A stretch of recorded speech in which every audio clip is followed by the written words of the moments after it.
Yo guys, welcome back to the Blue Podcast with me, Tom and Ben. How you doing, mate? I'm good, thanks. And we've got our first returning guest. You may recognise him from such videos as the Top 4 debate. We've got Finn. How you doing, mate? Lovely to be here. Yeah, I'm good, thank you.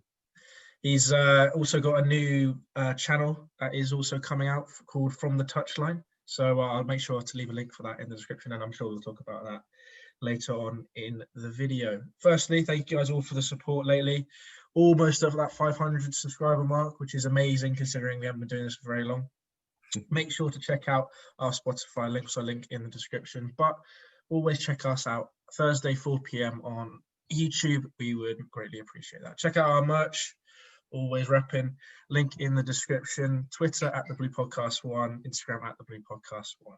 All right, how you guys been anyway? Enjoy the Champions League today and yesterday. It was good for me. good for me as well. But Finn's a Leicester fan, isn't he?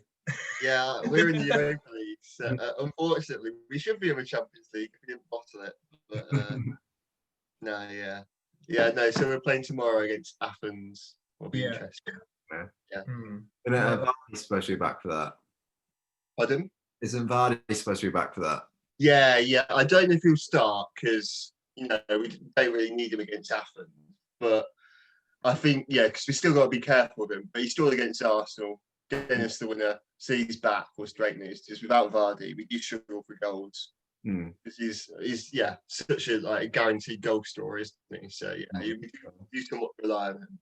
Yeah, I mean, they might want to just get a few minutes under his belt, but you would think that Leicester will win against Athens. Exactly. Yeah. Ian Atcho is like a completely competent striker, so he should be fine in theory. But in theory, in theory, you never know. He's either great or doesn't really show up. So.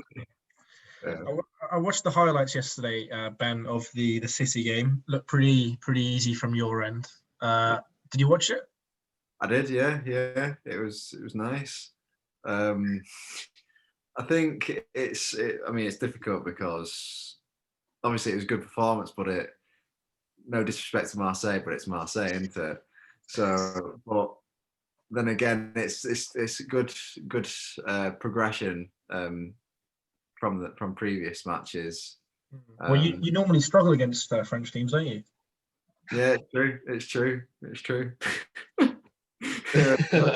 But I mean, in terms of having a platform to build off, we're going in the right direction because obviously we've dropped a few points in the Premier League, but we've I think it's drawn and won for like the last 3 games, and then obviously you drew against West Ham 1-1 on the weekends. I mean, hell of a goal from Antonio.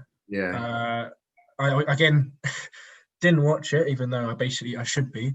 But what was your view on that game? Story of our season. Nah. Mate, it's only been a couple of weeks. No. I mean, obviously it's annoying because we were in the second half anyway. We were a better team, and we had the chances to probably nick it. But again, it's in terms of being able to get a platform to build off. It's going in the right direction because if we lost that game, we're starting from 0 again. So it's all about just getting that progression. And obviously we've won the first 2 matches in Champions League. But I mean that's good for confidence, but obviously it's expected as well. So it's difficult to sort of get a bearing on how we're doing in the Champions League. Yeah, definitely. I'll touch on a bit of Chelsea. What was your guys' views on the 0-0? We'll start with Finn. The 0-0 Chelsea United. Did you watch it or? No, I watched the Man U PSG game, and after that, I thought I was back in Man U in the Chelsea one because Chelsea haven't quite got going yet this season. You could say, not all their transfers are playing at their best. Werner in my fantasy is really quite frustrating, but no, yeah. It It was okay game. It wasn't the best. I mean, Yeah. we should have won it. I watched Yeah. it. I watched it and it was awful. It really was. That's that's really being nice. It wasn't the best. It was. I was bored watching the highlights, awful. so that sums it up. It was it was a riveting game, end-to-end action. It was awful. No, okay. I'm obviously going to go on Chelsea's defence here. I understand both of your points. I was falling asleep during the game. It was boring, but clean sheet at United for Chelsea. It's a positive. It is a positive. Exactly. And then tonight, 4-0. Krasnodar, don't know if I've said that right, but 4-0. ZX scores, looks brilliant. Another clean sheet. Werner scores. Hudson-Odoi scores. Pulisic scores. You're a Chelsea fan. I can't tell, you know. It's promising, but it's Krasnodar or whoever they are. Yeah, I know. But you have to say having 3 clean sheets in a row, considering how bad we were last season and how much I ranted on about Kepa and how poor our defence was. And I mean, even Thiago Silva wasn't playing in our defence today, which was a positive. The difference is Mendy. Mendy's pretty good. Solid shot stopper, isn't he? Yeah. Like, I've said this before about Chilwell. So Chilwell coming in, I forgot what it was like to have a good left back. Having Mendy in goal, I forgot what it was like to have a good goalkeeper. It's crazy that like you actually realise how bad Kepa was. Yeah. Oh yeah, definitely. With Mendy playing in goal. That was a positive from that match. Thiago Silva played really well. That block against Cavani. Like that's because he's been training with him for 7 years. Like some of those saves that Mendy made, no chance Kepa saving them. Yeah, definitely. But yeah, I mean, it's a similar story to City, not in the sense of obviously the transfers and where the club is at, but in terms of getting a solid base and getting that progression, that's why it's a positive, those results. Giving you, if you lost that match against United, you're back to square one. But you've been able to build on something. Yeah. What both need, really. Definitely. Well, that's how I'm taking out of it anyway. Yeah. I mean, it wasn't the best match. It wasn't the best match. Although Chelsea should have had a penalty. Yes. Yeah. Oh my word, we should have had a penalty. And what frustrated me with that, I mean, VAR is under the cosh every game now. But so Aspi gets choked out by Maguire at one end. United go up the other end about 2 minutes later, and they check a Rashford penalty that wasn't a penalty, but they don't check the one where Aspi's being throttled to the floor. Yeah. So apparently, because I watched it, so they look at everything, obviously. Right. Of course. Hence why Pickford wasn't recorded. Anyway. Yeah. apparently look at everything. I'm not the VARF, but the funny thing was that if they did look at everything, like why did when the VAR comes up, it didn't come up for, like you say, it didn't come up for that. And then if they did check it, they checked it for like 20 seconds. And then for the Rashford one, they were like there for like 2 minutes, seeing if there's a slight touch in that. It was it is ridiculous. Crazy. And there was a slight touch, but no chance of no chance of a penalty. But it's United, so it probably would have been given. No, honestly, I think I would have I'd thrown the toys out of the pram at that point if Rashford had been given that penalty. Honestly, but yeah. Anyway, big result for Leicester against Arsenal. Yeah, huge win. Wasn't our best performance. No, I watched the game. You did not deserve it one bit. Again, VAR coming to your rescue, I guess. With this season, people forget how many players we have out. At that point, Vardy was still somewhat injured. Madison's just came back. Soyuncu's out, and Didi's out. Ricardo's out. These are literally our 5 best players. Like right now, all we can afford to do is sit back and counter like we did winning the Premier. And if it gets results like that, it's great. But unfortunately, we can't rely on that every game. So, these players back. I'd like to point out City's injury list as well. Just Oh, wow. City have got a better squad than our overall. no, it's fair enough. But like some of our key players have been out or are out. But yeah, no, I understand that. Yeah. But I mean, what about, Liverpool's injuries. oh, One senior centre back. I'm so happy about it personally. didn't have any of this last season. Our top 6 position has changed completely now. Oh, it has.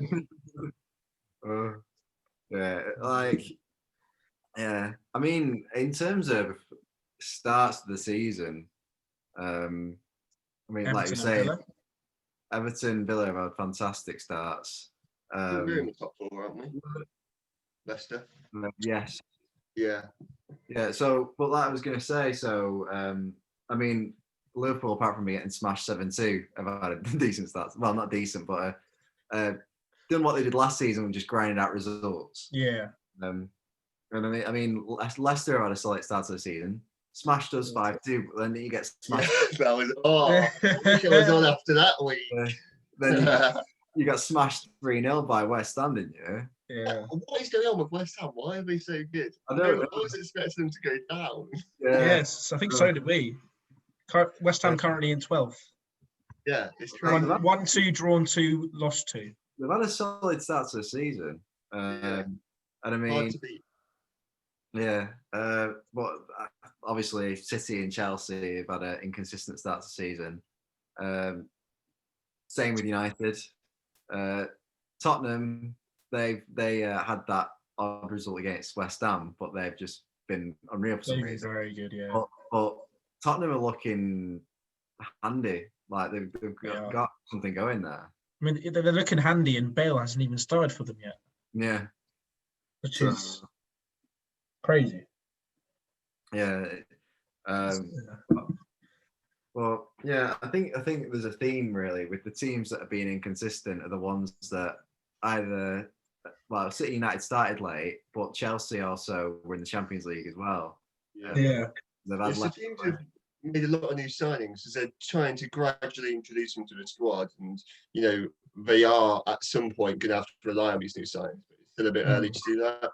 So yeah, it's just the embedded period of like the new signings.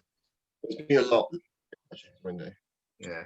I think in the case of City and United, it is definitely a case of lack of preparation, and then with City, some key injuries. But it happens to every team. But I think, like we're saying, we're gradually getting there. Because effectively, we're doing our pre-season at the start of the season. So. See what happens. What are you saying? What are you saying? I'm sorry. No, I was just saying that my Villa have a game in hand and are 1 point behind Everton in first. That game in hand is against us, though. We had them in the relegation battle. I'm sorry. Yeah, we were like, Aston Villa down. Yeah. Predictions aren't going well so far. That's predictions this season have gone out the window already. Yeah, I mean West Brom and Fulham. West Brom and Fulham can still go down. Yeah, Sheffield United, they don't look great. No. Although I'll talk about that later. I actually like their signings. So I like the fact they got Ampadu. Yeah, Aston Villa have made some cracking signings, haven't they? I backed Leeds to do well, didn't I? In our predictions. You did. I like Leeds as well. I thought they were good. Currently in 6th. Yeah, 1 point behind Spurs. Did I say 10th for them? You did. I can see that happening. Yeah. So speaking of Leeds, let's talk about next week's fixtures. Leeds United versus Leicester City. Oh. That's a game, isn't it? I'm excited for that. That's two teams who try most of the time to play good football. And, try being the main word. With Vardy back and Maddison back now, I'm more optimistic than I would have been. I've still I don't know. I'm not too confident. I back us. I think defensively, Leeds still aren't quite up to scratch for the Premier League. No. They've got a pretty good attack. Who would back Bamford? Restoring the amount of goals he is. No. I mean, yeah. And Rodrigo as well, looking very good, sharp at the start of the season. Exactly, yeah. So I think we can definitely get something. I think it will be close. I'm looking forward to that game. But yeah, it's a matter of we'll see, won't we? I think if you win that game, you've had a pretty decent start to the season. Yeah. Even if you draw or lose, you've had a pretty solid start. Yeah, so, exactly. It's. I mean, if you win, you'll be on 15 points, so you'll be. We're on for top 6 again. That's what I'm hoping for. That's my aim. Yeah, but if you win, you'll be title contenders at this rate. I'd say that. The thing is, though, I mean, everyone. I'd say everyone above 15th are title contenders technically. Oh well, yeah. Because 14th to 1st is 5 points currently. Bad. It's so close. I'm also not. I'm saying 15th upwards because United are 15th, and I don't know. Yeah, here's a controversial opinion. Oh, sorry. No, it's okay. Okay. Yeah. I think the football has improved with no fans. The quality of football. I don't know if it's like less pressure on the players or what, but there's more goals and stuff like that. And obviously, I want fans back, but I do think like the quality of games have improved personally.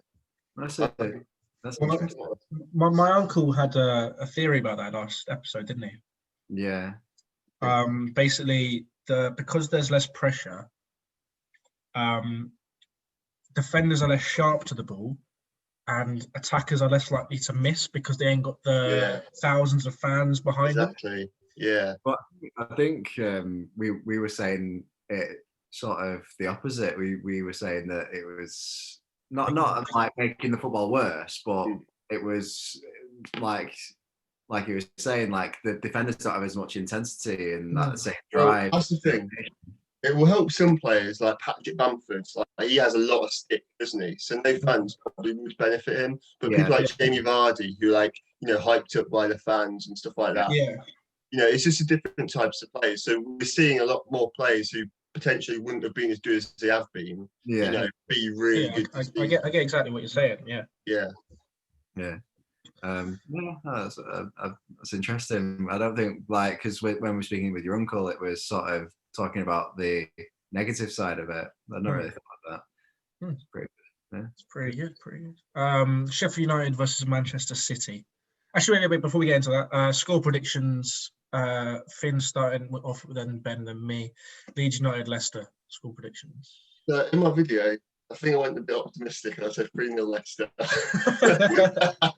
But I'm not sure about that. But we'll stick with it. 3-0 Leicester. 3-0 Leicester. Right. Yeah. Ben, what are you thinking? 2-1 Leicester. I'm going 2-1 Leicester as well. Oh. And that is a little teaser into Finn's video that will be coming out tomorrow. Yeah. But today, if you're watching this, it should already be out. So go check that out. All right, Sheffield United versus Manchester City. Go on, Ben. What are your thoughts on this game? You confident? I'm gonna back City. I'm gonna go 2-1 City, but I mean the saying's typical City. This is a exact sort of game that City would lose because Sheffield United are doing not great. What they got? I think they're on 1 draw and is it 5 losses? So this is the sort of game that City will lose just because they'll drop their intensity because we'll win this. Yeah, 1 draw, 5 losses for Sheffield United. Yeah, they'll drop their intensity because we'll win this, and then because they're really wanting their first win, they'll get a 1-0 win or something. because maybe not because they're like, oh, we'll win the season, drop the intensity, but that they'll be like that sort of subconsciously they'll be like, we should win this game, and then they won't have that same drive. But I like to think, because like I was saying before with like us building something, and well, not something, but building sort of momentum with results, and building that confidence with results, that we should get the win, hopefully. Yeah, I'm gonna agree with you with the 2-1. I thought maybe 3-1, but having seen Sheffield United, you know, having not won a game yet, they're gonna want to be better. Obviously, they can't keep on going. They'll be their 7th game without a win so far this season. Not good for them. So yeah, I'm gonna agree with you. The 2-1. He'll have De Bruyne back though, won't he? Yeah. Well, he started against Marseille, so you think he'd start? I like to think so. I mean, if with Aguero being injured, Is he injured again? Yeah, for crying out loud. At least a month, which is a nightmare. The Mahrez or Torres at front, isn't it? Because isn't Jesus as well? Jesus is supposed to be back soon. Oh, yeah. Is he? But yeah, it's with Aguero being injured, if we don't have both of them, it's a nightmare. So yeah, we desperately need him. I mean, I've seen some pundits being like, you should go and get Daniel Sturridge on a free. I mean, he might be homegrown, so it wouldn't be a bad option. I mean, on a free, I know he's injury prone, but on a free, it might be worth it. Isn't he banned though? Actually, I think he's gambling. Not in the Premier League. Oh, okay. But yeah, it might be worth the risk just for a season. I don't know. We won't do it. I can't see us doing it, but you know, that'd be an interesting one. All right. What's your prediction, Finn? Well, I'll change my LEDs. I'm back in Sheffield United. Oh. Nah. No, I don't know why. I'm having a feeling. You know, he signed Ryan Brewster. I reckon it's 3-1-0 Sheffield United. I can see it happening. I wouldn't put it beyond the realms of possibility. Like I said, it's the exact sort of game that City will lose. Exactly. I don't know what. Just got a feeling. We got a good squad. And when Leicester played the 5 back against them, they struggled. And I do wonder, with no out-and-out striker, will they struggle against Sheffield United's 5 at the back? That's more established than Leicester's. So, yeah. I mean, Ferran Torres played quite well there in the Champions League. But, I'd like to think with getting momentum and getting confidence with realistically, that's quite right. Realistically, I'd like to think we'll win, but they will. That'll be interesting. And finally, Burnley versus Chelsea. I'm feeling pretty confident personally. I'm hoping, and I think we could get another clean sheet. Mendy playing obviously at the back. Pretty sure Thiago Silva will come in. I think he was rested today. Interesting that Rudiger played today, considering he obviously fell out with Lampard. I'm going 2-0. I think Kovacic should be that player. So we've drawn 0-0 2 games before today. I think Kovacic is that player that will link that our all-star attack that we have with actually a solid defence that we've now built. Because Lampard's obviously on the training ground made sure we don't let in goals anymore. And you can tell because we're lacking an attack. Yeah. So we're getting to that point now with 3 clean sheets, having won 4-0 today. Pulisic looked sharp, Ziyech looked sharp. And at one point in the game, we had Werner, Ziyech and Pulisic all playing, and we scored 2 goals. So hopefully that can continue, as you said, build on to the next game. I think we can keep a clean sheet and score 2 goals. What's your guys' opinions? Yeah. I agree. Yeah, I'm going to go with 2-0 Chelsea. The confidence. Come on. That was very easy then. Yeah. We should extend it on it a bit more. I think, with all the players back, and I mean, how's Lampard? Did you say Lampard in an argument with Kante? No. That's what I heard. No, that was all. But Pogba's leaving France duty. I don't trust French media right now. I was going to say though, how can you get in an argument with Kante? No, I don't think he was. Okay, Lampard let Kante not come in for training because he was worried about COVID. I don't think they're on bad terms. Okay. Yeah. Like, all right. I mean, yeah. But that was a while ago when COVID first started. By the way, the whole Kante not coming in for training. You never know. You never know. Yeah, but how can you trust French media when they're telling everyone that Pogba? No, it's true. It's true. But like, you can never know for certain, can you? Yeah. No, I was talking about Lampard falling out with Rudiger, but Rudiger was in the game today, started and got a clean sheet. So I was saying to one of my mates about Rudiger, if Rudiger can get back to how he was when we won the FA Cup and the Europa League, then him and Thiago Silva as our 2 centre backs would be very, very, very good. If he can get back to that point. Excluding Thiago Silva, I would say Rudiger's your best centre back. I mean, Kurt Zuma's last season Zuma was our best centre back. In farm Rudiger.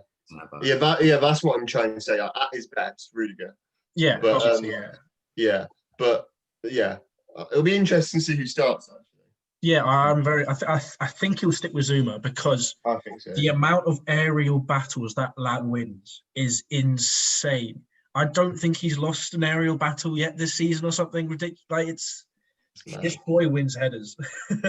Yeah, all the time. But yeah, I like Zuma because I was going to the games when he was starting to come through and he was playing next to Terry, and there was a massive crowd hype for him. And obviously he got that. I was actually at the game when he got that really bad injury when he landed and his knee just went like that, and it was awful. Yeah. Oh my word! The whole crowd just went. It was bad.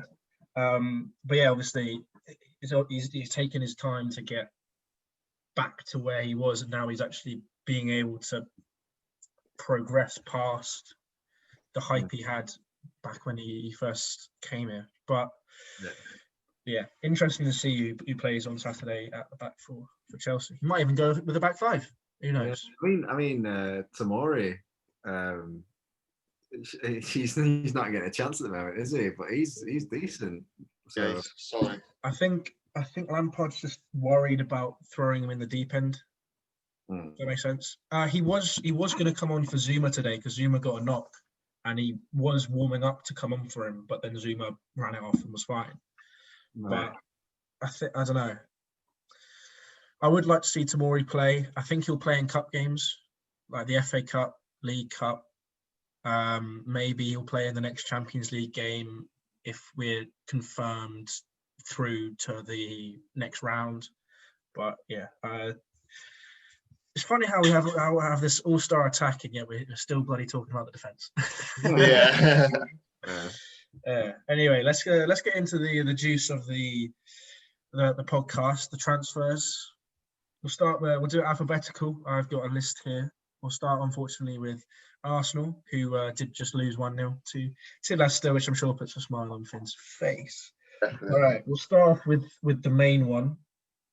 Gabriel, I think, is probably the main one, the centre-back. Yeah. He's looked very, very Thomas good. Partey as well. I'm getting there. That was the main one. Yeah, I thought Thomas Partey would be the main one, to be fair. The list hasn't been updated. Okay, that's my bad. Oh, okay. Yeah. All right. Thomas Partey. Scrap Gabriel. Thomas Partey. Very good signing. Yeah. Did you see the comments from Ozil's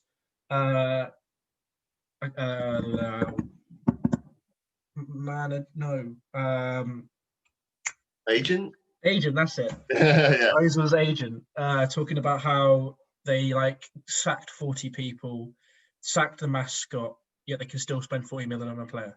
Yeah, It's not good. But I mean, 40 mil's cheap these days. That is true.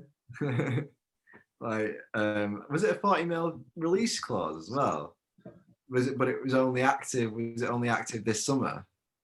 Because I think if that release clause was active for a while, I don't know why someone hasn't got in for him before.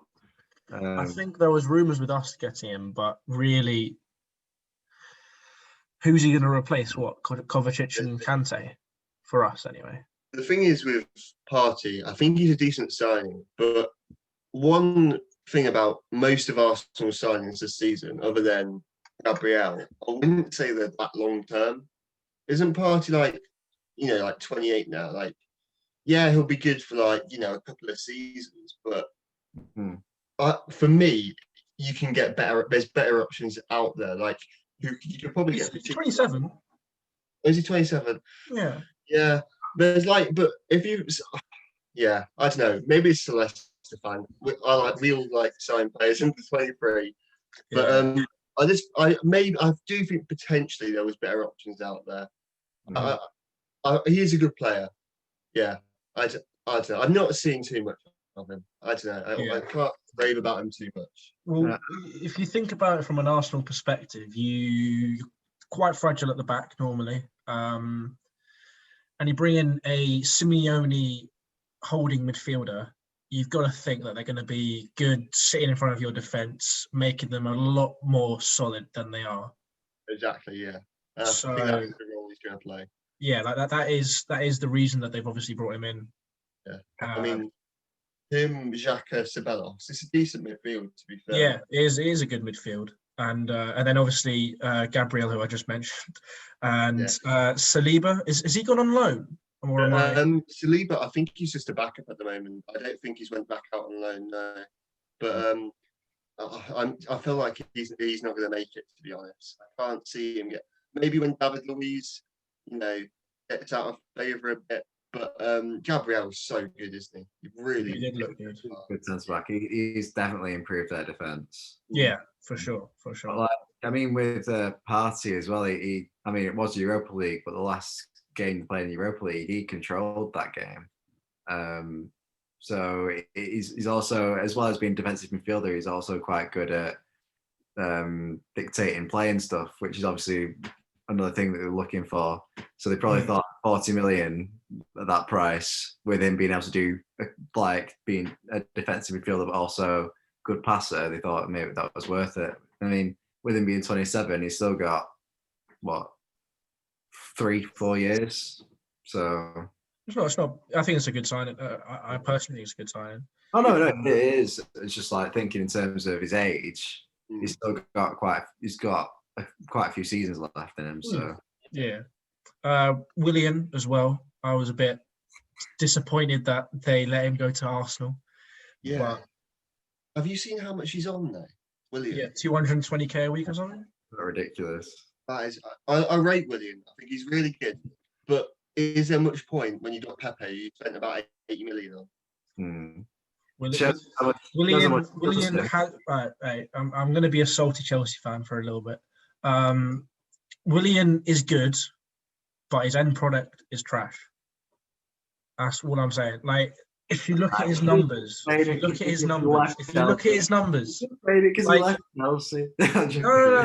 I wanted him to leave this season. If you look at his numbers, apart from that one season where we came 10th and he did really well for us or whatever, that was the season Mourinho left halfway through. Mm-hmm. Apart from that season, he hasn't really he's always been that person who's never been the best winger we've had Do you know what I mean? Yeah. Well, you had Hazard for half the time. Yeah, Hazard. But even when Pulisic was there, Pulisic was better than him. And Hudson-Odoi, when before he got injured, was better than him. Like, his end product isn't good enough. I can understand why he wants to go to Arsenal, stay in London, fair enough. He said that if he knew that Thiago Silva was signing for Chelsea, he would have stayed, didn't he? Did he? Yeah, apparently. What a mug.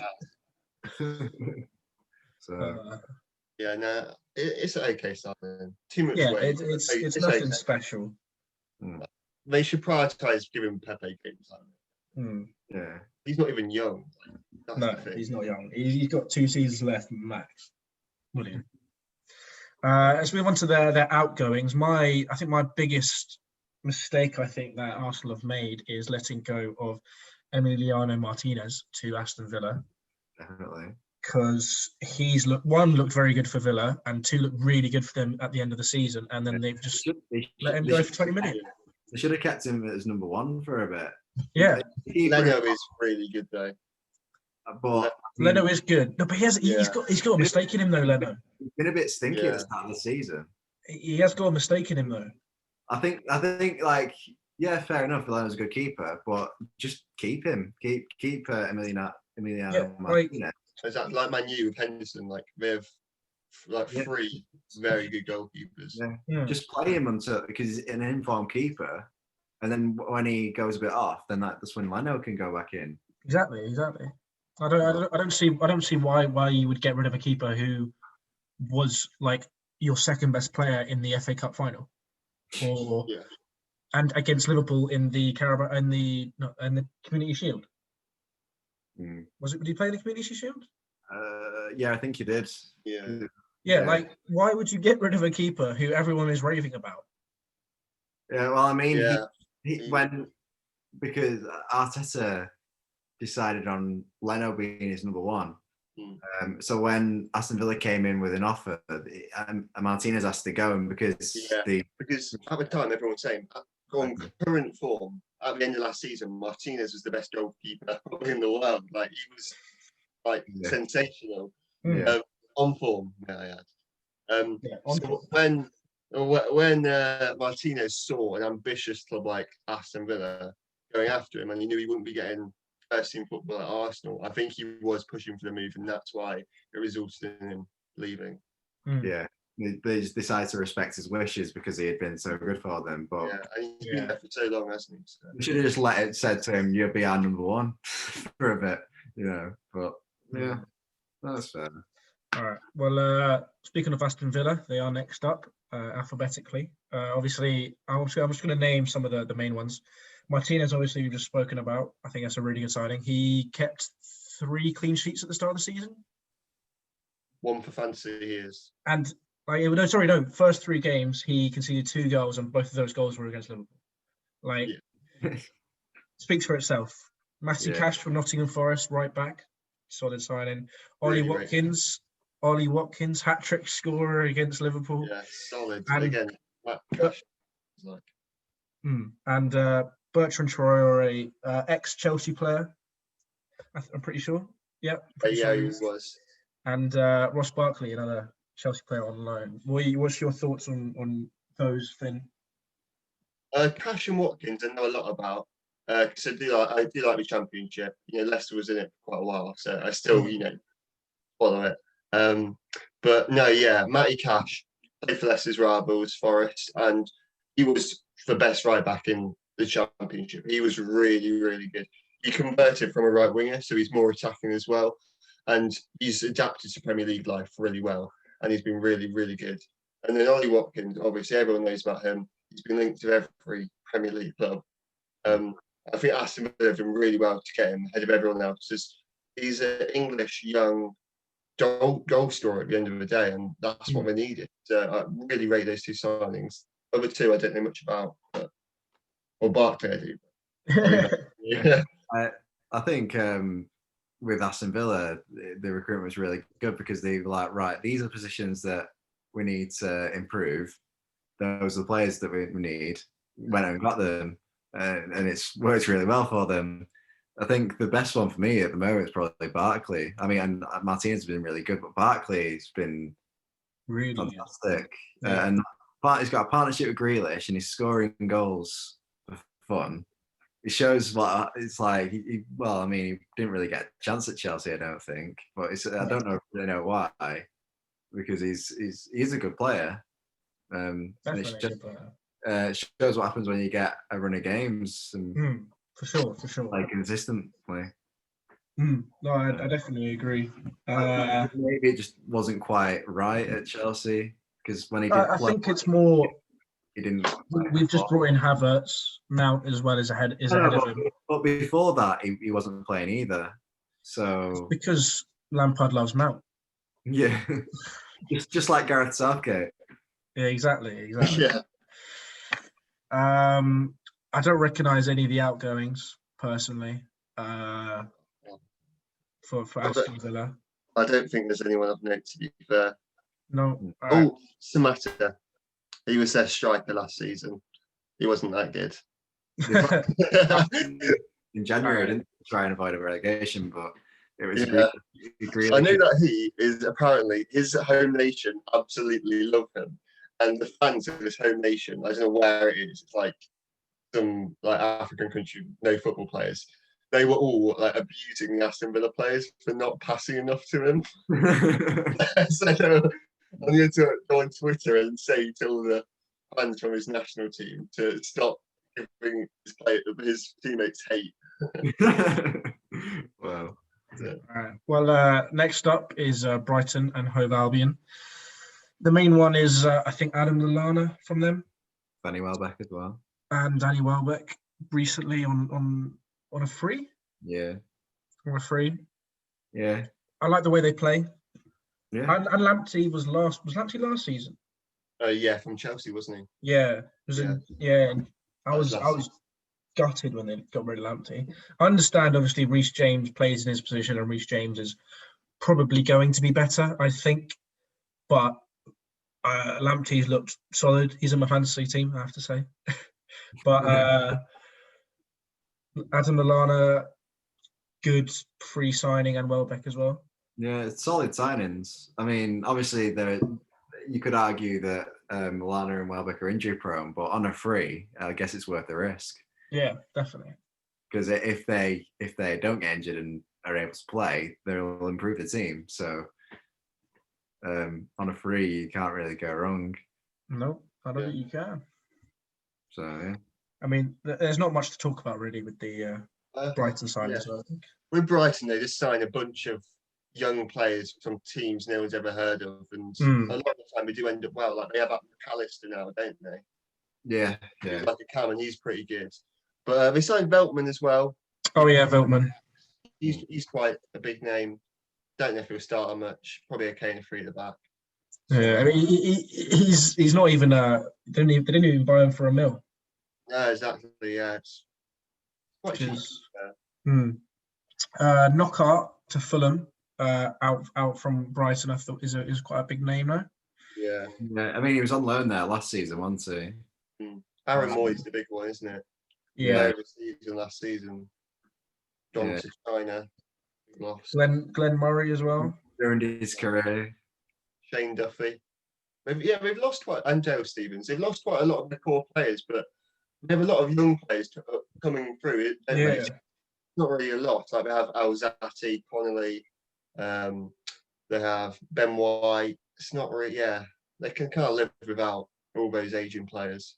Yeah, definitely. I think they've also they play a really nice style of football as well. Yeah, Graham Potter likes to play some attractive football. So, he did it with that Swedish club, didn't he? And got them from like the bottom division to the Europa League, like in 7 seasons or something like that. So yeah, he's not a bad manager. No, not bad at all. Burnley up next. Actually, before we get into Burnley, there's a story that they are about to be overtaken by Egyptians. Really? Apparently, I heard today. Exciting. I don't know if it's true. I don't know if it's true. It could be completely false. I'm not sure. Like Egyptian Right, no. millionaires. What? 200 mil and debts paid for. Sean Dyche will be. Oh, Hey, imagine if Sean Dyche actually gets some backing for I it. know. That would be ridiculous. Burnley in the Champions League. Mate, Burnley need to come second next season. But I'm not sure some of the Burnley fans will be happy about that. But Why? do you not remember the banner? No. Is it FC? Yeah, Brexit FC. Do you know? Oh yeah. Yeah, we can't really say about the banner, really. So that shows what they think of them. Yeah. I mean, not to generalise, Burnley fans do seem quite, Yeah. No, not saying all of that. we don't want to hurt anyone's feelings anyway. So let's just leave it at that. Leave it at that. No, we're not saying all that, but obviously there is a minority that. Yes, exactly. Will Norris from Wolves, Conor Barrett from Leicester, Mark Richter. A little bit about it. Yeah. So I know, basically, I know one of the someone I used to go to school with. I know her dad, and he's a coach at Burnley, and they signed quite a few of the young players from Leicester because his son played for Leicester Academy. He's actually on Salford now, so they do seem to sign a lot of players from Leicester. I think they have a little bit of an insight there. So yeah, I'm assuming it's something about that. That's pretty cool. Ismaili Diallo from Arsenal. Don't know much about that. Yeah. And Dale Stevens from Brighton. That's a proper Burnley signing, that, isn't it? It's not great, is it? It's a proper Burnley signing. They're not looking good, to be fair. They could go down. I mean, if they can get that solid core again, the match, right? Yeah. But yeah, Dale Stevens is like, if you thought of a Burnley player, Dale Stevens is one. Definitely. Out we've got Joe Hart to Spurs. He's doing all right. Thoughts on that? He's doing all right for Spurs, isn't he? He's doing all right, to be fair. He's a decent backup, isn't he? Yeah. He's a good backup for Lloris, yeah. Playing in Europa League, so not too bad. Yep. That's about it really for what I saw. Jeff Hendrick, maybe. He's one low or three. He didn't play that much though, did he? No, not really. But should we get on to the most important one? Chelsea.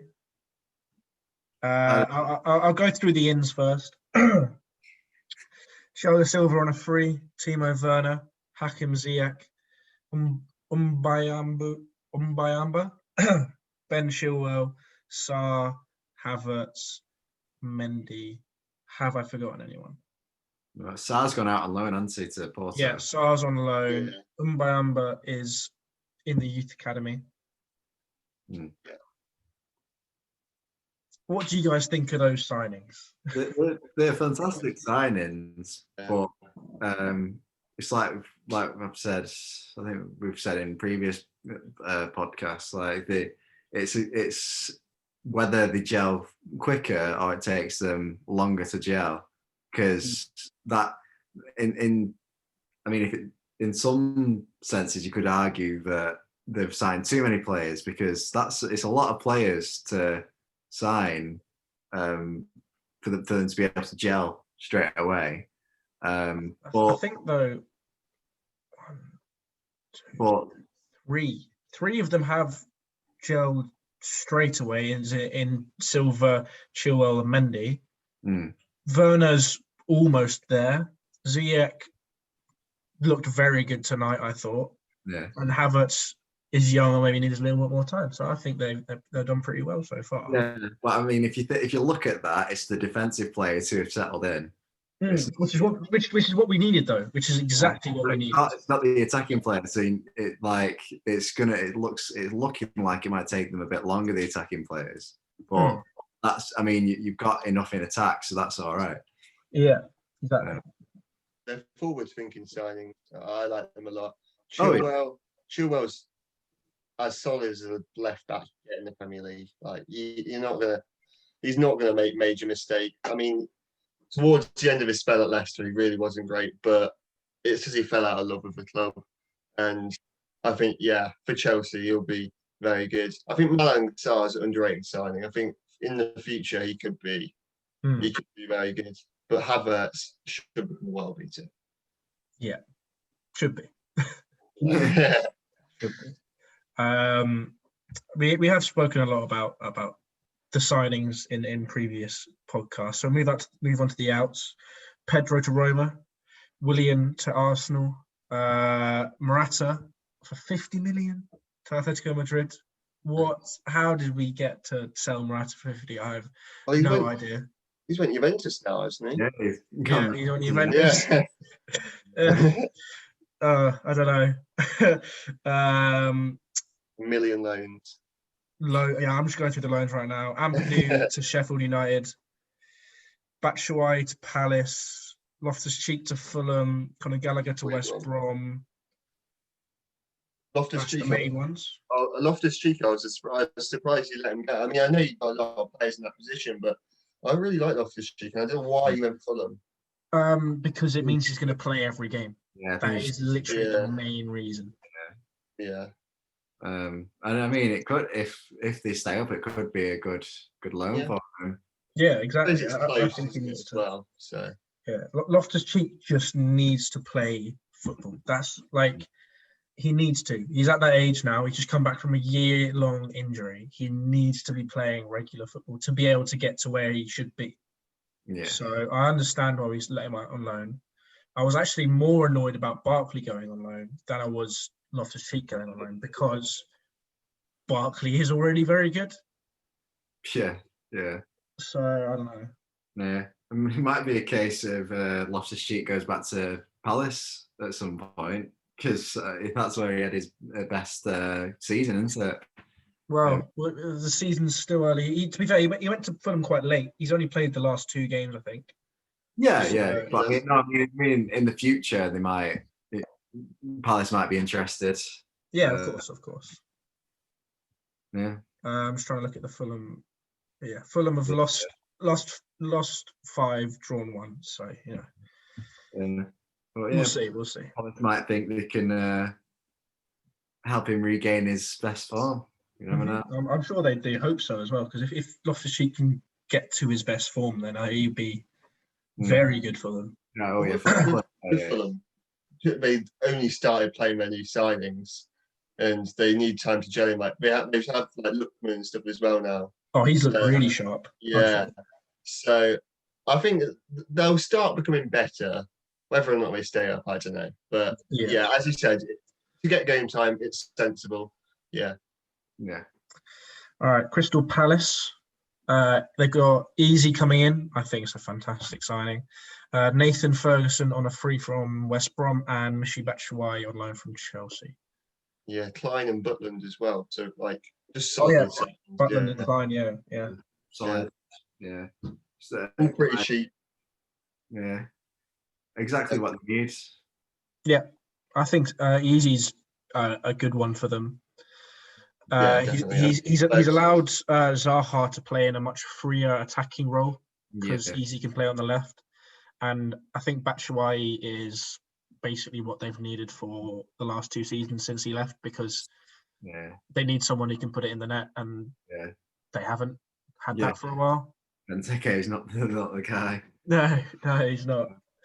But, I mean, it's a surprise that they kept Zaha because they were saying.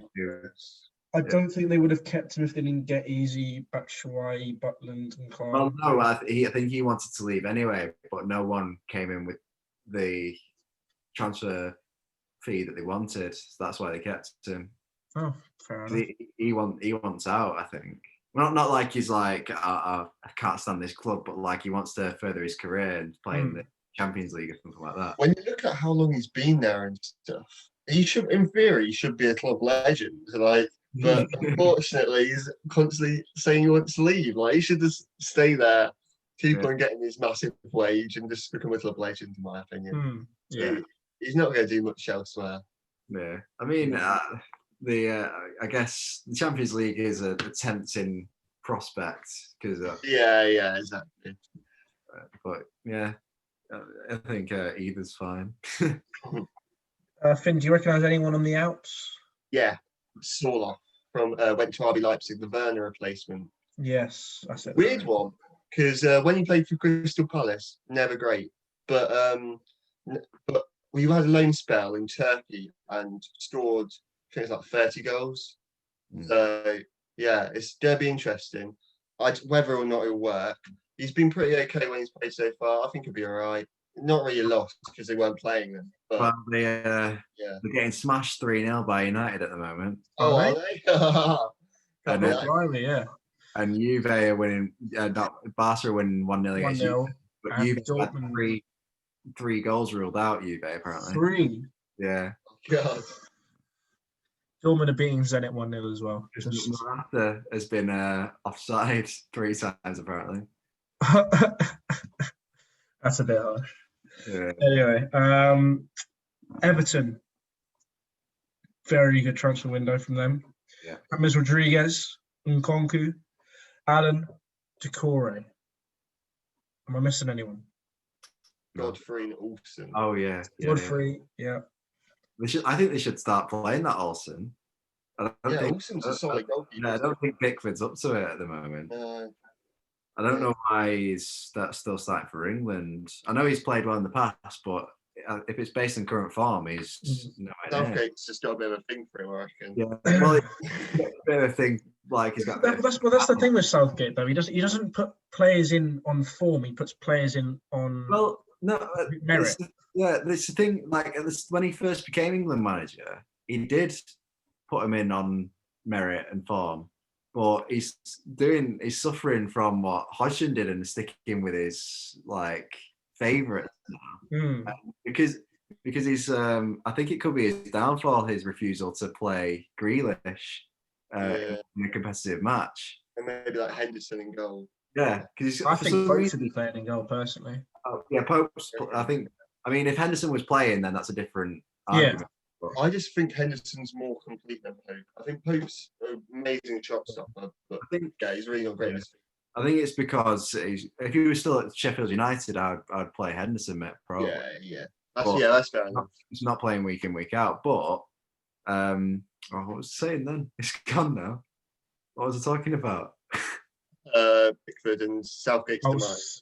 Southgate's demise. Yeah, that'll be his downfall. His refusal to play Grealish in competitive matches. It's so obvious that Grealish is who England need. He's the most creative player, but he just it's that interview where he's like, "So yeah, Grealish, he made his debut. It's really good that, yeah."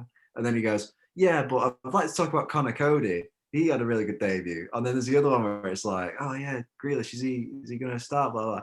Yeah, but I want to talk about Mason Mount. It's like, what? He's got something against him. I don't know what it's weird. Like there must be a clash of personalities or something, or must be, yeah. They don't get on or something. Grealish is quite a personality, isn't he? Yeah. All right. Well, enough about Grealish. We're talking about Everton right now. That midfield for Everton right now has clearly made an impact, considering they are currently first in the table right now. Ancelotti effect. Definitely. Yeah. Really nice midfield.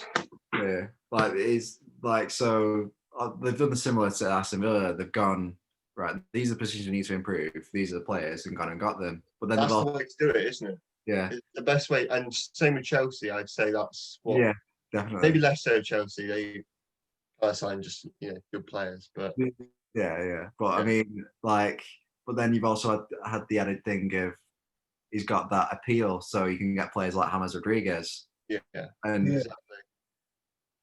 So they brought him in, and he's since he's started actually playing. Oh, he's actually good. Like people realize he's a good player.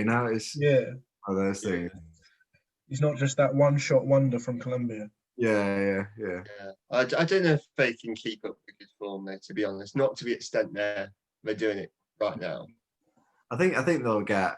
I mean, they could get top 6, but they'll probably get just underneath, maybe. I'd say so. Yeah, probably. Yeah. I back him. I'm saying top 6 for Everton. Top 6. Wow. Yeah. And remember, Ancelotti is their manager. Yeah, Okay? it's not. Yeah, it's not beyond the realms of possibilities. No, Ancelotti is their manager. Okay, like it's very possible. You don't win the Champions League a few times if you're not a good manager. Yeah, exactly. It's. I'd say if Ancelotti doesn't get in top 6, then it's a bad season for him with the signings they've made. Yeah. Bit of a bold statement, but I have to say that. You got Calvert-Lewin on form. Oh, I know he's your boy. Calvert-Lewin. All right, out from Everton. Leighton Baines retired. Schneiderlin went to Nice. Just like rotation players, really, isn't it? Yeah. Stecklenburg to Ajax. Gibson to Reading loan. Moise Keane. That's a weird one. PSG, who's just scored 2 goals tonight for PSG, by the way. Really? Yeah. That's 4 goals in 2 games for Moise Keane. Oh.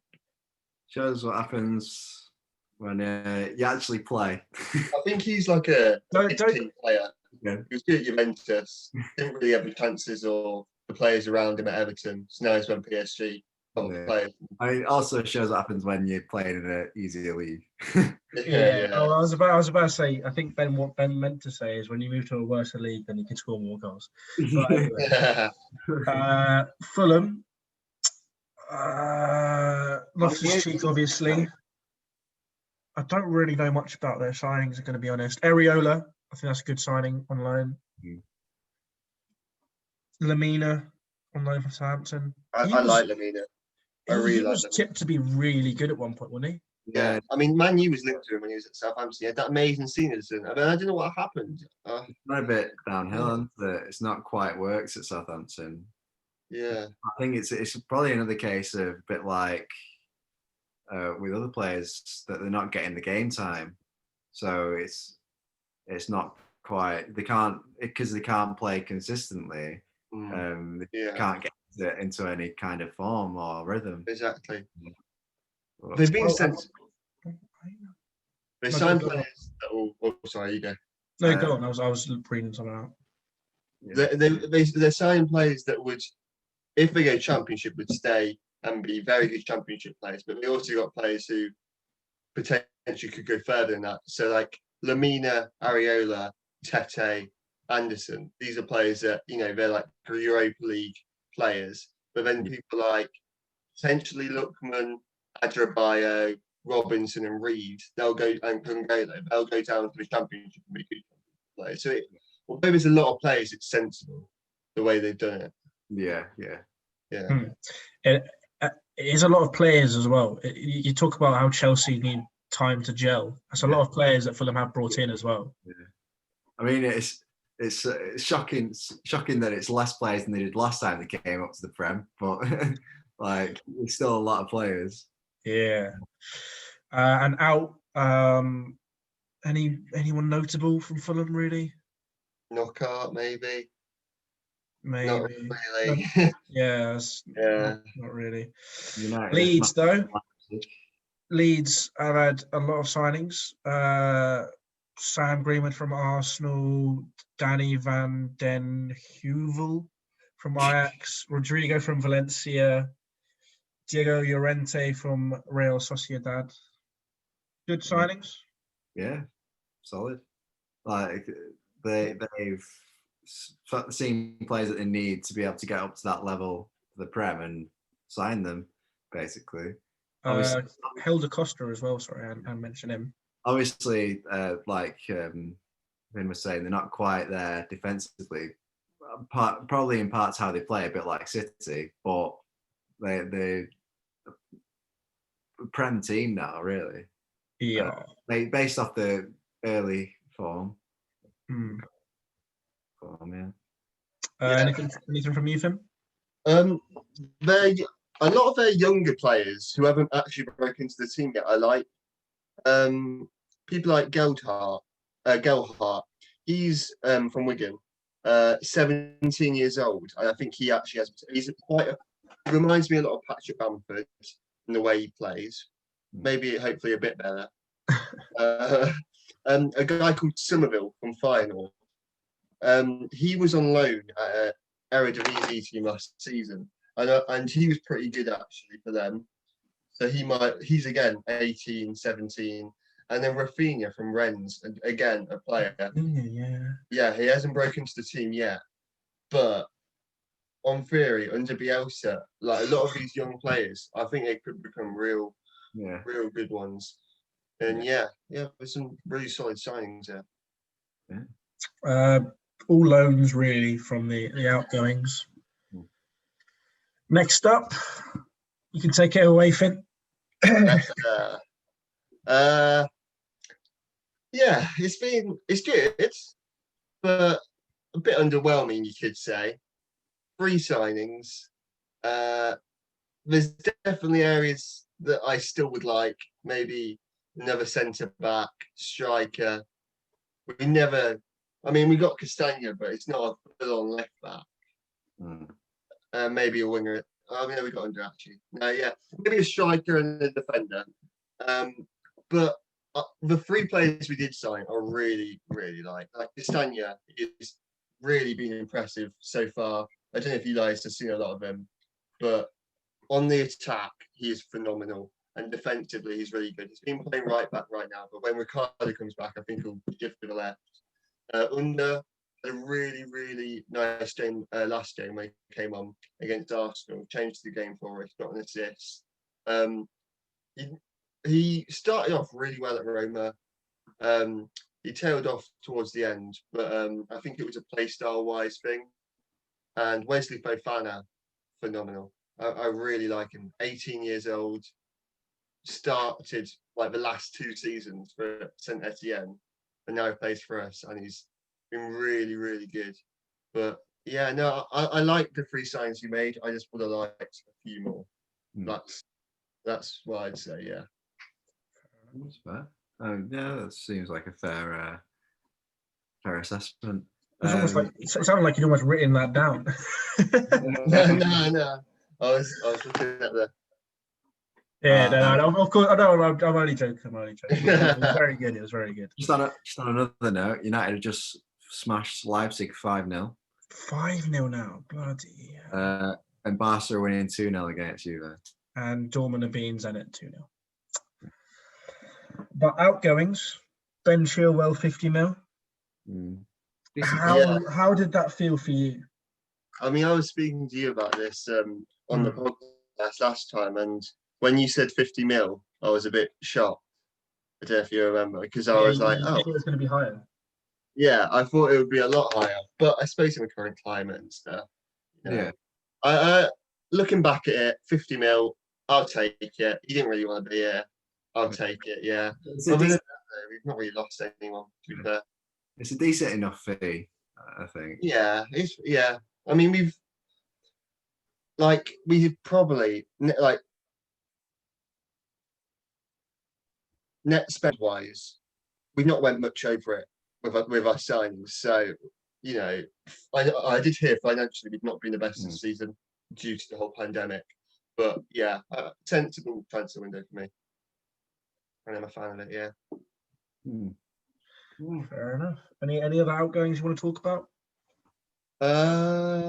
There's a couple of younger players who I think might become good. A guy called George Hurst has went out to Rotherham. He's a striker. I think he'll be all right. Dewsbury Hall went out on loan to Luton. Again, a player I think will become a good player. But other than that, really no one of note. Ratchet Gazelle, I don't know if you guys know him. Wasn't he from Lyon or something like that? Yeah, and he's Algerian, and he looks like Mahrez. And it's so funny, when we had Kante, we brought in someone who looked like Kante and Mendy, who's actually been amazing this season. And now Gazelle's gone. We tried to get direct replacements so it didn't work out. So I think it's good we got Castagna rather than an English left back. Yeah. Yeah, didn't I think he Didn't he play for Monaco as well or something? Yeah, he's been awful. So bad. Fair. All right. Well, Liverpool up next. I mean, I remember me and Ben are speaking about how initially the Liverpool they hadn't really made any good signings.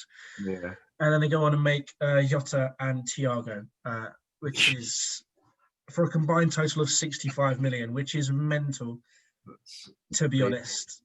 Thiago for 20, Jota for 45. I mean, business.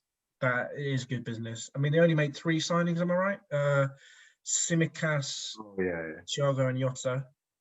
Yeah. Kind of the signings they needed, really. Yeah, they needed that creative midfielder. But it turns out they needed a centre-back. Yeah. Yeah. Yeah. We didn't have any of this with injuries last season. No. So it's I mean, at least they know what it feels like now. Yeah. They literally didn't get any injuries last season, which is obviously sometimes you need that bit of luck, but it's I think the chances of that happening again is unlikely. But yeah, in some ways you're thinking that there's some quality players missing games, but on the other hand, it's Liverpool, so Yeah, exactly. yeah, What do you guys think of Thiago and Jota? I think Jota is built for Liverpool. I think he'll fit in perfectly. I think he's the Klopp's kind of player. And Thiago, I think he's one of the best centre mids in the world. I think really, really good. Yeah. Yeah, we're both quality players. Like, even though Jota's seen as a backup, he's a quality backup. So yeah, he's very good backup. Outgoings, Lovren for basically 11 million. That's kind of the main one. Javier to Wolves. Oh yeah. Anything else really? No, it seems a few of the young players lined out, like Woodburn, Wilson and stuff, but not really. Yeah. Karius on loan to Union Berlin, so I wish them luck, conceding loads of goals. Yeah. Next up, we've got Manchester City, Ben. Whoop, whoop. Do you want to read out your signings, or can you remember them? I can remember the three major ones. Ferran Torres, Ake, and Diaz. Yes. I think if we hadn't got Diaz, it would have been an awful transfer window. Yeah. Awful transfer window. Because we got Diaz and he's actually looked solid. Pretty Man solid. of the match on his debut? Think so. Yeah. Yeah, but I mean, yeah, he's actually looked pretty solid. So that, I think so far it's looking like a decent signing. Ake he's had a slight knock, but he's a decent player. I guess you could say he's a bit of a utility player because he can play centre back, left back, holding midfielder. And when he came on at left back against Leeds a few weeks ago, our defence looked totally different. Like it was a lot more secure, a lot more solid. And then Torres is a young player, but he's doing decent. His stats so far have been really good. I think he's got a goal or assist in every game he's played, and he's not even started every game. So, it's not like he's gonna score and assist every game because he's 20, so he's got to sort of find that consistency. But he's looking decent, and you never know, maybe he'll get that consistency later, like when he gets a bit older. Fair enough. Yeah, he seems to have hit all the points there. I agree with all of them. Anything else, Finn, on them? Yeah, to be fair, for some reason in my head they signed more players, but Pablo Moreno and Jan Auto. Scott Carson. Ruben Diaz is good signing. Ake is good. Torres is a very Pep Guardiola player. Yeah, decent. Nothing majorly special. But Leroy Sané left, which is a big loss. Devastating. But Why? he wanted to leave. So, like I think he like taking into account that he had 1 year left in his contract, the fee that we actually got was decent. 54 mil. Yeah, but you think you should be getting more for. If we're getting 75 million for Havertz, you should be getting 90 plus. We're getting Leroy 50 mil for Sané. Chilwell. You should be getting so much more for Sané. We should be getting so much more, but he was in the last year of his contract. So it's either that or let him go for free. So, but yeah, he wanted to leave it, even though I'm devastated he's gone, and it like pains me that he's gone. Literally.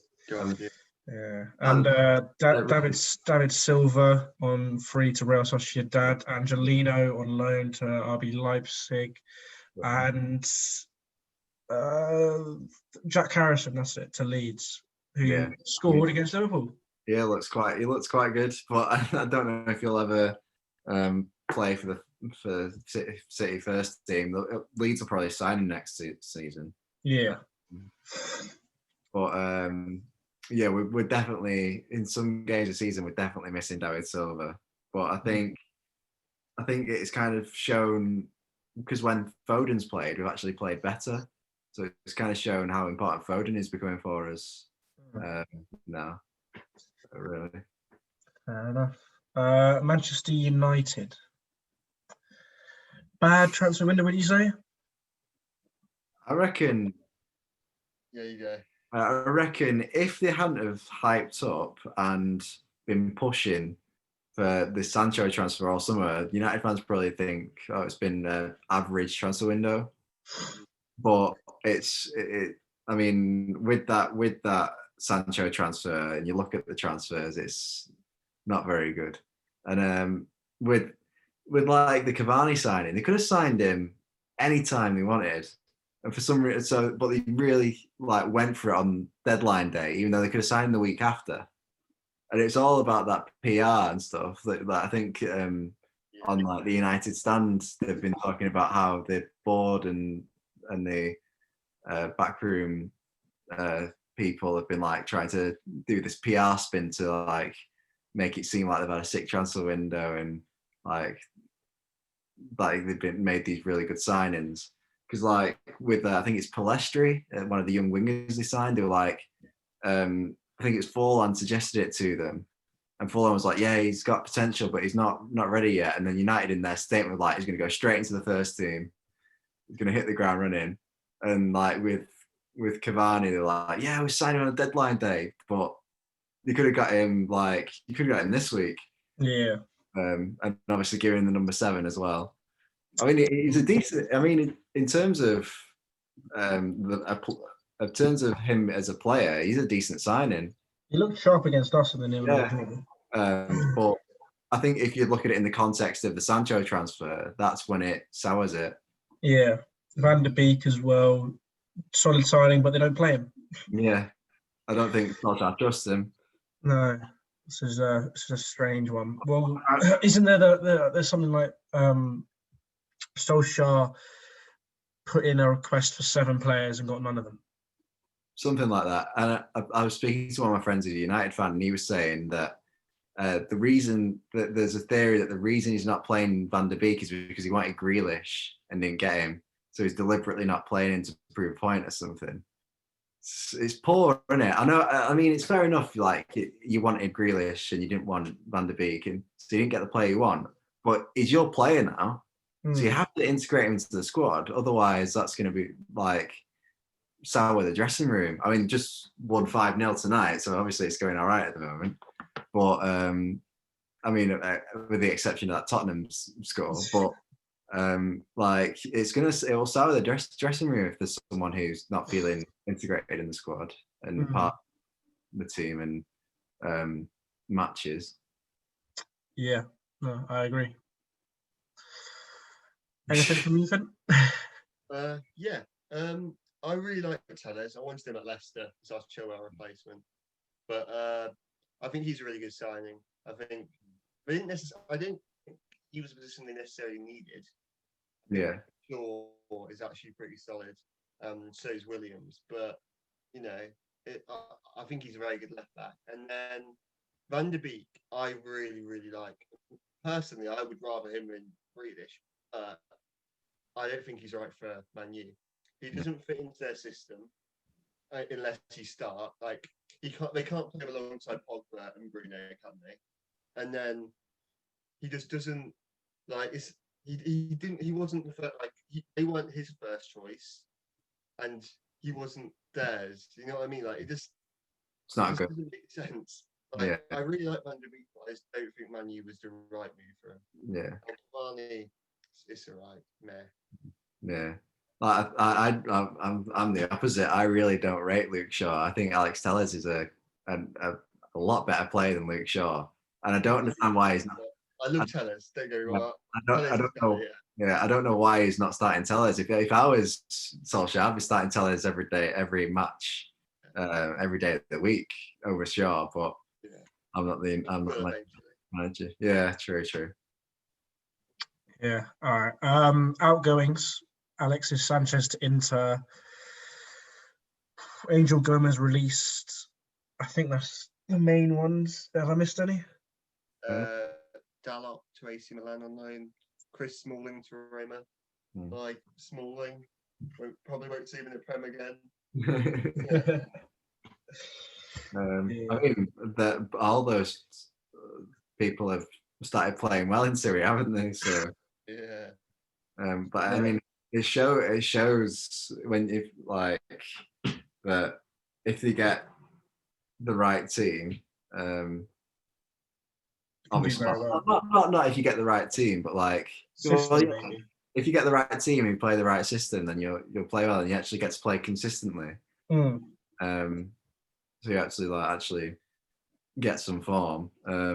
But same with sort of it just United not being the right club for them, but with Van der Beek, I think that's happened a lot.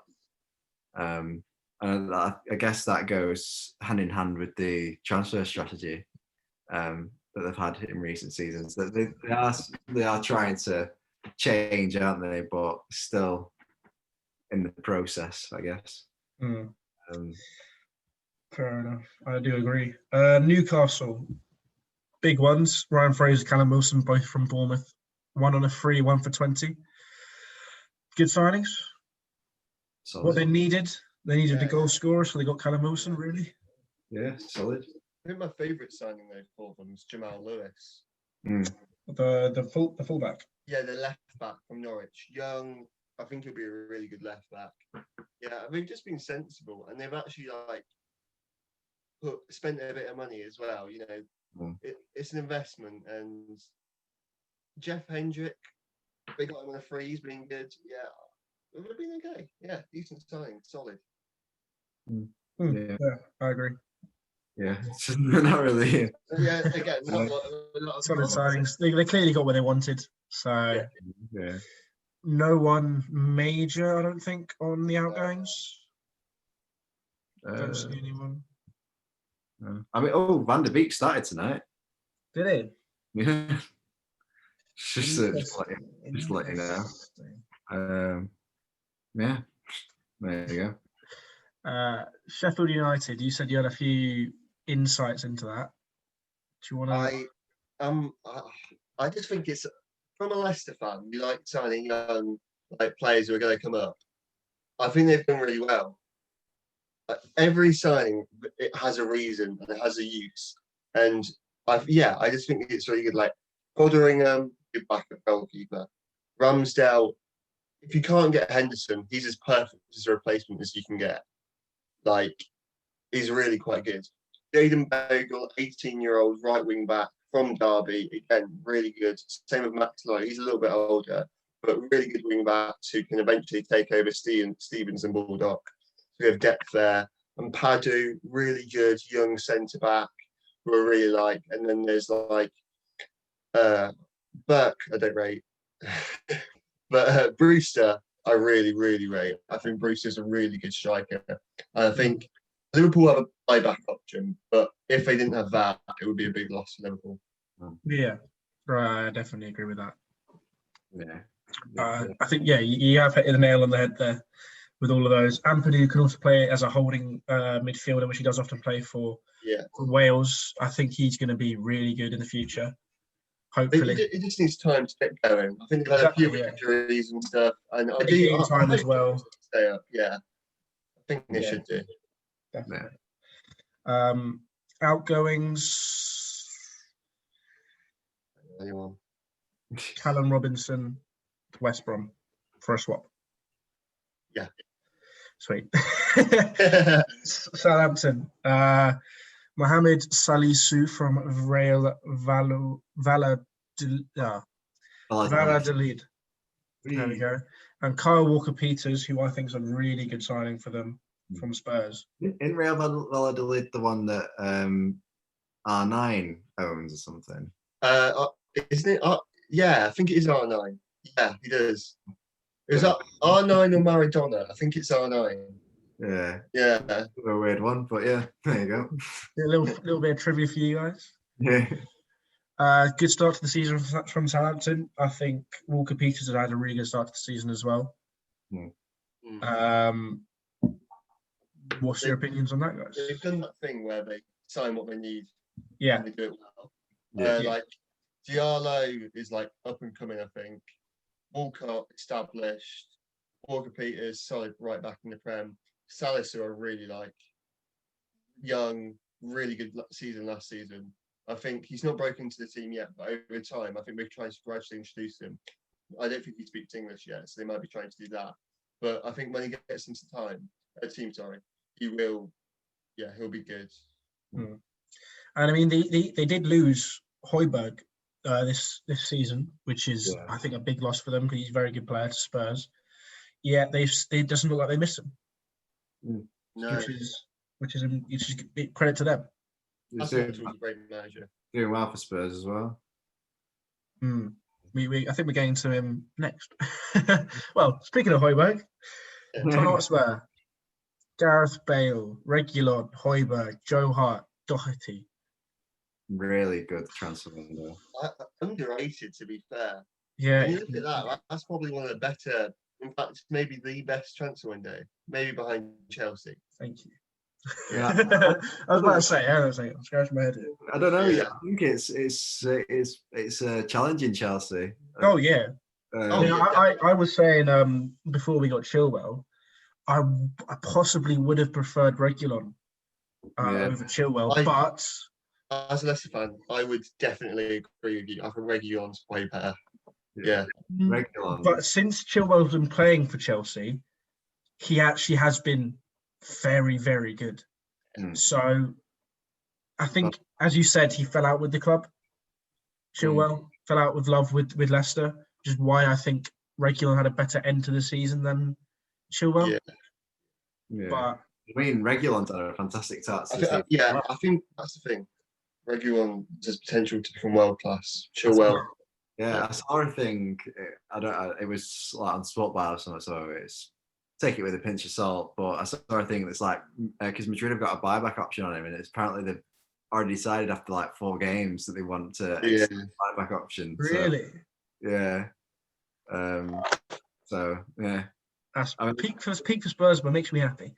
Yeah, well, I mean, United wanted him, but they didn't want the buyback clause in there, so that's why Spurs were able to get him. So Spurs probably looked at it and thought, right, we'll get a quality player for 1 or 2 seasons. Then they might decide to exercise the buyback clause, and we'll get a profit, or they won't, and we'll keep a quality player. So Spurs probably thought it's worth the. Doherty as well, good signing from Wolves. Problem position as well. Although Aouar has seemed to have improved under Mourinho, I have thought. Yeah, Doherty's not broken into the team. Well, he has, but he's not been great yet. No. I don't think. No, we're getting used to the new team. Bale yet to start, but you know he's going to be good when he plays. Yeah. I mean, I like Son, Kane, and Bale as a front three is like. It is literally that may be the best. No, Liverpool's is. But it's on par. It's spicy. Yeah, it's getting close, isn't it? Yeah. Yeah. Definitely. Really good. Yeah. Outgoings, Vertonghen on a free, Walker Peters Southampton, Wanyama on a free to Montreal. He was disappointing for Spurs, I thought. Is that all the main outgoings? For ins, Wanyama? this year, I think would be really good. Who? Oh, The striker, Vinicius. Yes. He played in the Sorry. Champions League and what was it, Europa? He scored, Really impressive. yeah, two assists. Yeah, I like Carlos Vinicius. I think he's the perfect backup to Kane. Yeah, he lets them rest Kane for once. Their attack has just proved so much this season. Yeah. And he had a really good game in their first Europa League game. Yeah. Oh, on another note, Van der Beek has got a 7.42 rating Oh. on BBC Sports, so he must have had an all right game. Yeah, that's decent. 7.41 now. Oh. West Brom, good signings, I feel. Pereira, Garner, who West Ham's captain, what's he called again? Noble, was fuming about them selling. Callum Robinson, Branislav Ivanovic, and 37 years old. Conor Gallagher on a loan. Yeah, Carl and Grant on the deadline day, that's a big one. Yeah. He should score goals for them. Yeah, decent signings. Solid. I think they really stay up, to be fair. Yeah, it's similar to Fulham, really, where they will improve, but whether they stay up or not. Yeah. It's basically whether or not these signings can fulfill their potential in a sense with Fulham and West Brom. Yeah. I like Bilic as well. I think West Brom could definitely stay up. They're a team that definitely has potential. Yeah, excited to see what happens with them. Outgoings, no one of particular. No, Chris Brunt. Yeah. West Ham. West Ham. Soucek. Is that how you say his name? Soucek. Sorry, yeah. Soucek. Okay. This is why I don't get why I'm the one that has to say the names here. Anyway, have I missed? I've only got one down here for West Ham. I want to hear you say the right back's name. I think that is Soucek. The right back they signed. Oh, did they sign another one? Yeah, they signed another guy from Super. Prague. I haven't got it in front of me, so I can't say it. Oh, I'll say Kufal, I think. I thought it was Sufal. Oh, Sufal. No. I might have got that wrong. It might be. No, I think it is Sufal. Is it? I don't know. These days. And Ben Rama. That's the big one. Ben Rama. Yeah, Ben Rama. Yeah. That's sort of countered the Ngana sale. Yeah, exactly. They needed to make that signing, having got rid of Diangana. Yeah. Fake Dawson as well. Apart from Diangana, no major outgoings. They signed Dawson on loan, didn't they? Craig Dawson from West Ham. Not West Ham, from Watford. Dawson. Yeah. Yeah. Because they left their business really late because they had to do it through like the what is it called, the local transfer window or whatever, what do they call it? Oh yeah, so they had to do it like on the was it 5th? No, 15th, 16th, 14th, something like that. They had to do it at the end of like the, what do they call it? I forgot what they call it. Where you can do it like championship clubs. Yeah.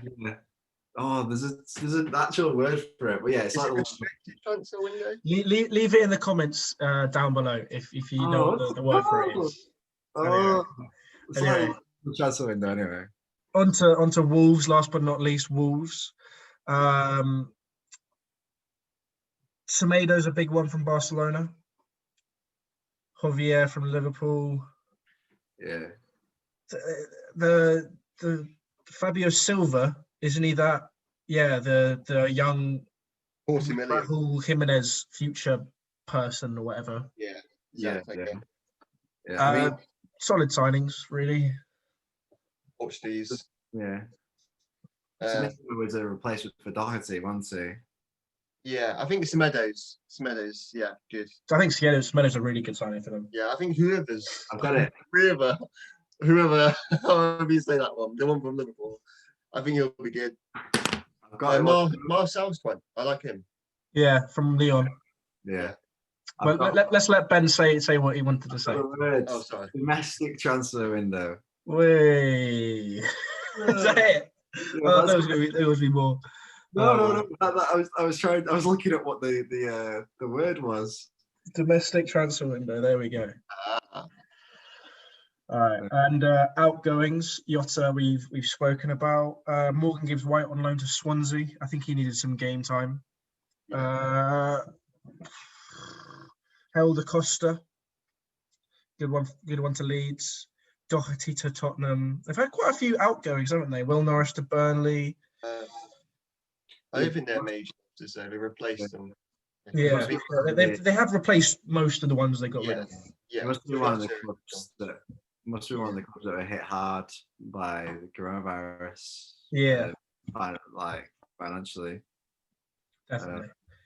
All right. Well, that is all the transfers. As a YouTuber now, Finn, we often have questions for these YouTubers we have on. We ask questions alternately. So we've got 4 for you today. Wow. We normally have 6, but you haven't actually quite started yet. So No, we can always ask them in future podcasts. Okay. Cool. What event or person inspired you to get into YouTube? Wow. This is an interesting one because you guys know this. When I came on with Alfie, we always talked about starting the podcast, and it never quite worked out because he's quite busy with the whole hashtag and stuff like that. So I was just thinking, and when I went on here actually, so you guys, I really enjoyed it, and I was like, you know what, yeah, I would quite like to start one myself, or I just want to be a part of something where I can talk about football because it's my passion, and I have a lot of mates who are into it as well. So we'll see how it goes. Hopefully, it goes all right. It's a bit of the unknown right now because I've helped out with YouTube things in the past, but I've never done it myself. So yeah, it'll be interesting. So who would you say is the person that inspired you then? Well, Alfie? Yeah, I'd say you guys just going on the podcast with you guys and watching other get in there. That's very nice. Yeah. Yes. Thank you. Wow, that's nice to hear. That's really nice to hear. Thank you very much.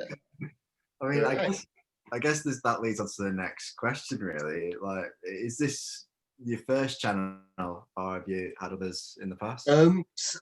So I've helped out with other channels in the past. I helped out like doing channel arts and stuff like that when I did it properly. I've not done it in so long, so I'm not like good at it anymore. But, and a bit of editing with people, just helping out with smaller YouTubers and like giving out ideas and stuff like that. So I do know quite a few like smaller YouTubers.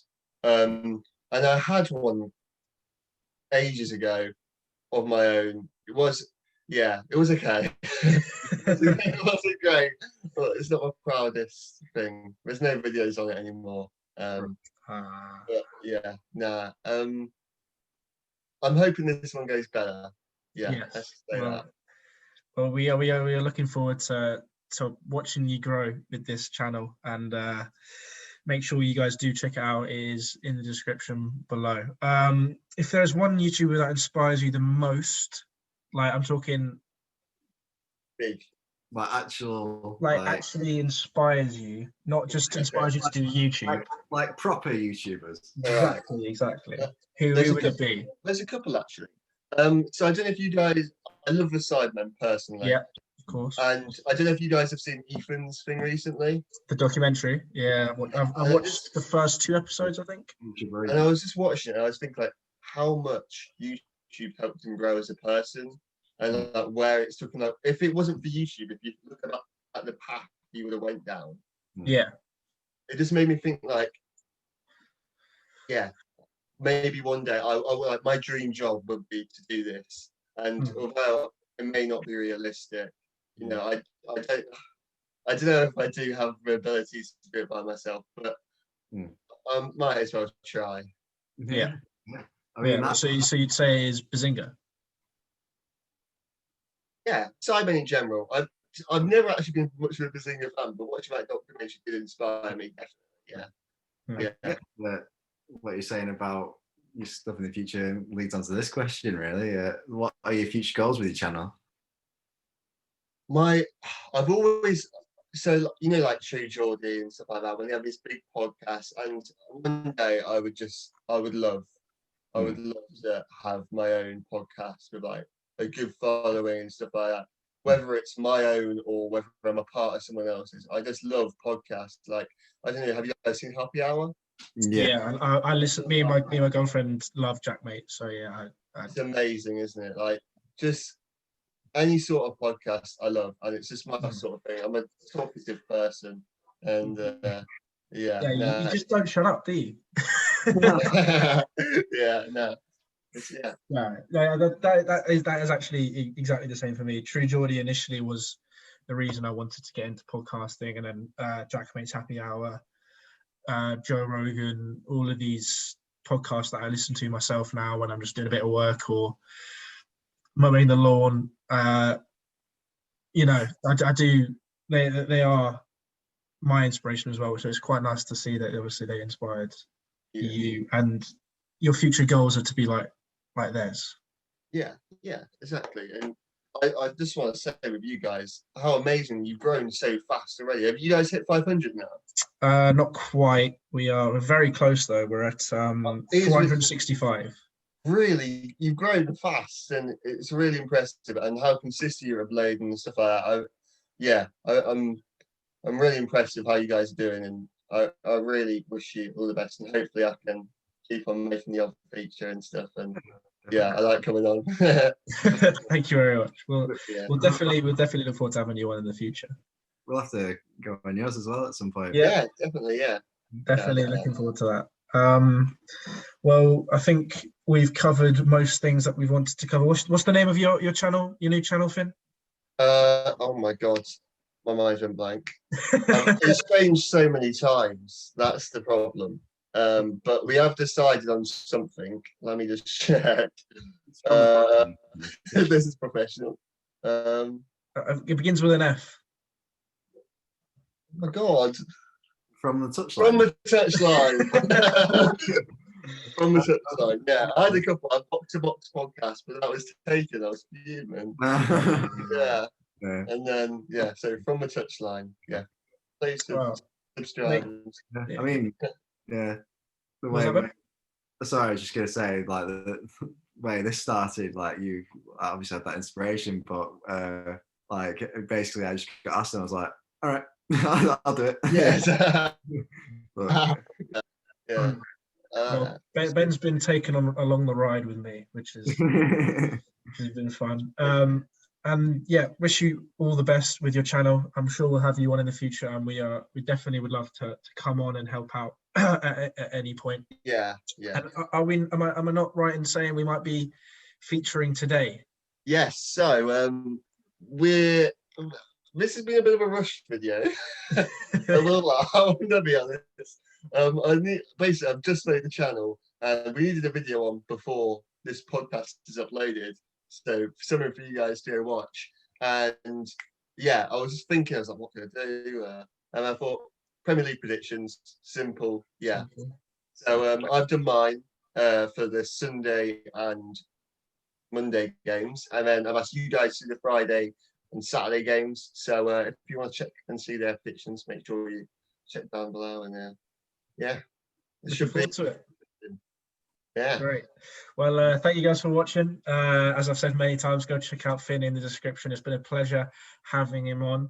And we'll see you guys next Thursday, 4 p.m. Actually, no, I am wrong. We have 2 podcasts this week. We have another one hopefully this weekend, as we did miss one last week because we just couldn't make ends meet. So we got an extra podcast this week.